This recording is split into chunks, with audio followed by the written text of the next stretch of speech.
was so rich, he accidentally destroyed an entire nation's economy with generosity. Imagine you are so rich that every time you give money away, you make an entire country poorer. That is not a fairy tale. That actually happened, and the man who did it was African. Let me ask you something. When you were in school, they taught you about the richest people in history, right? They told you about kings and queens in Europe. They told you about Rockefeller. They told you about emperors in Asia. But did they ever tell you that the single richest human being who ever walked this earth was a black African king? A man so wealthy that historians today, professors at Harvard, Oxford, Cambridge, say there is literally no number big enough to describe his fortune. Elon Musk, Jeff Bezos. This man would have looked at their bank accounts and laughed. His name was Mansa Musa. He ruled the Mali Empire in West Africa in the 1300s. And this is his story, the full story, including the parts no other video tells you. The year is 1312, West Africa, a land of rivers, gold, and power. A man named Musa had just become king, and not just king of a small village.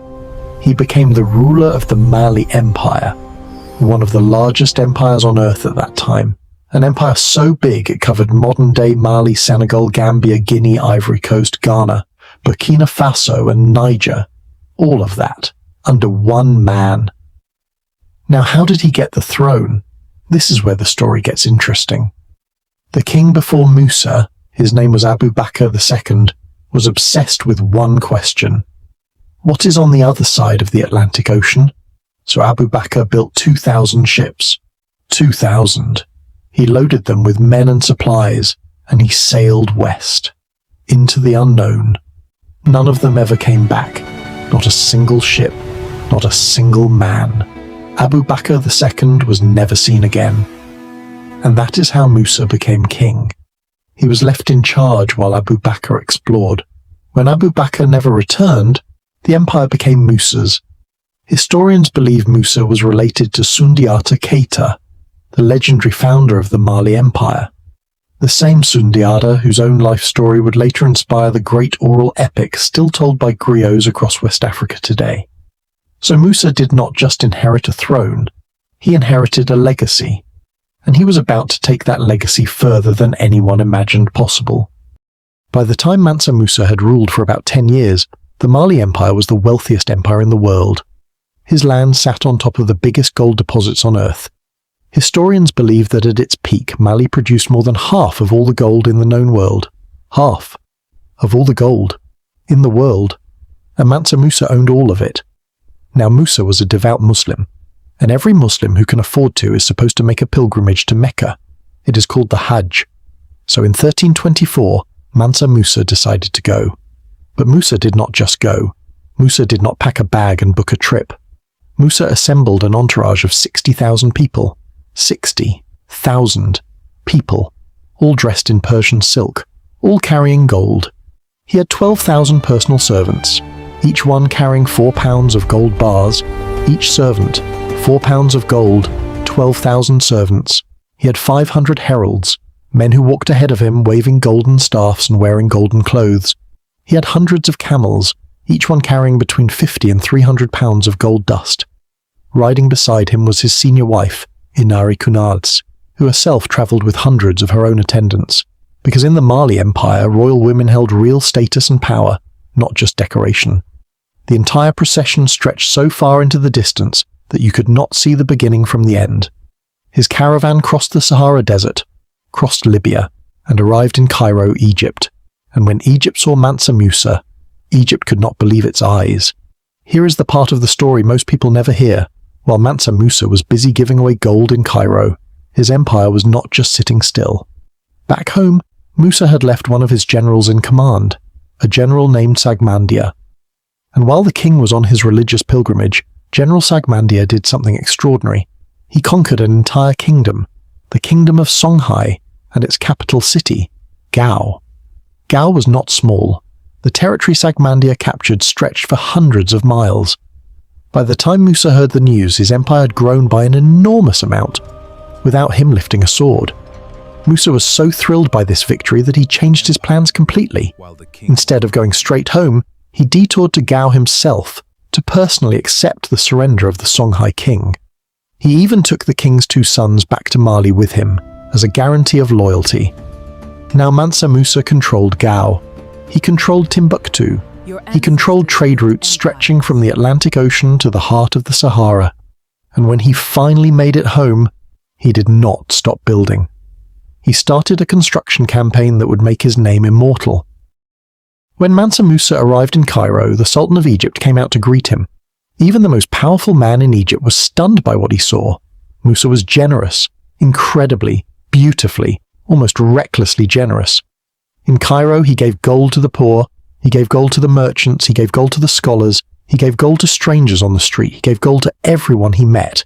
Just gave it away, like it was nothing. Because to him, it was nothing. His caravan stayed in Cairo for 3 months. 3 months. 3 months of Mansa Musa handing out gold like it was bread. Now, here is where something crazy happened. You have to understand something about gold. Gold is valuable because it is rare. The less gold there is, the more it is worth. The more gold there is, the less it is worth. Mansa Musa flooded Cairo with so much gold in just 3 months that the value of gold collapsed. Prices shot up.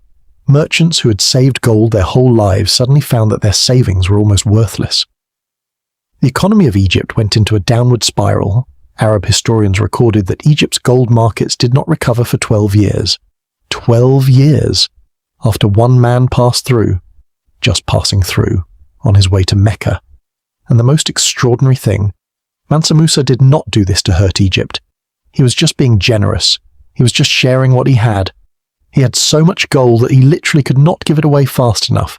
When he realized what had happened, when he saw that he had accidentally ruined Egypt's economy, he did something no one expected.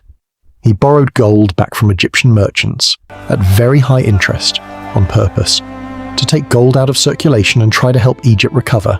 He caused the problem, and then he tried to fix it, using more of his own gold. Even that did not fully work. But Mansa Musa was not just rich. Being rich is easy if you are lucky.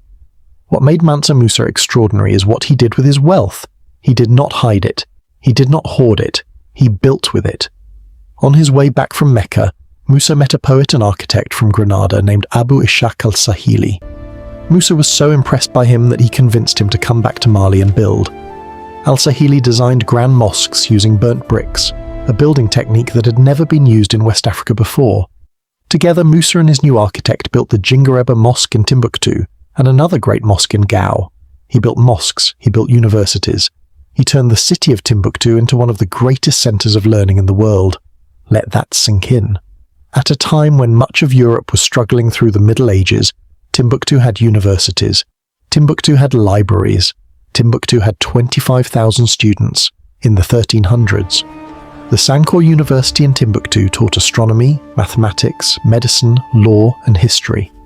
Scholars traveled from across Africa, the Middle East, and even Europe to study there. Musa did not just build mosques and schools, he also protected what he built. He ordered a rampart and a stone fort constructed around Timbuktu, with a standing army stationed there permanently, to make sure that this city of gold and knowledge would never fall easily to invaders. Mansa Musa doubled the size of the Mali Empire. His territory became the second largest empire in the world at the time, second only to the Mongol Empire. He commanded an army of 100,000 men, including 10,000 cavalry on horseback. His empire had 400 cities, each one connected by trade routes that stretched thousands of miles. His name spread across the world. In 1339, a European mapmaker drew Mansa Musa on a world map, sitting on a throne, holding a piece of gold. The caption next to him read, "This king is the richest and most noble of all the lords in this part of the world," written by a European in the 1300s about a black African king. So now you know the story. Now you know about Mansa Musa. And I want to ask you something. Why did no one tell you this? You went to school. You studied history. Why was this man's name never on your syllabus? The truth is simple. For a long time, the history of Africa was deliberately left out of what the world was taught. Not because Africa had no history. Africa has more history than almost any continent on Earth. But because telling the full story of Africa would force the world to reckon with what was taken from it. Think about what Mansa Musa represents.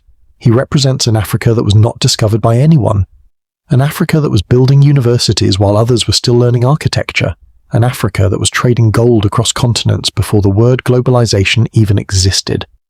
Mansa Musa's story is not just a story of wealth, it is a story of what Africa was, and what Africa can be again.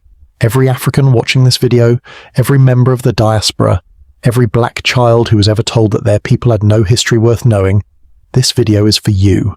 Your ancestors built empires. Your ancestors funded universities. Your ancestors were so powerful that the world still cannot agree on how to measure their wealth. That is your inheritance. Know it. Own it. Tell it. Mansa Musa's exact date of death is still debated by historians, somewhere between 1332 and 1337. What we do know is that his empire was inherited by his son Magan I, and Magan was not the ruler his father had been.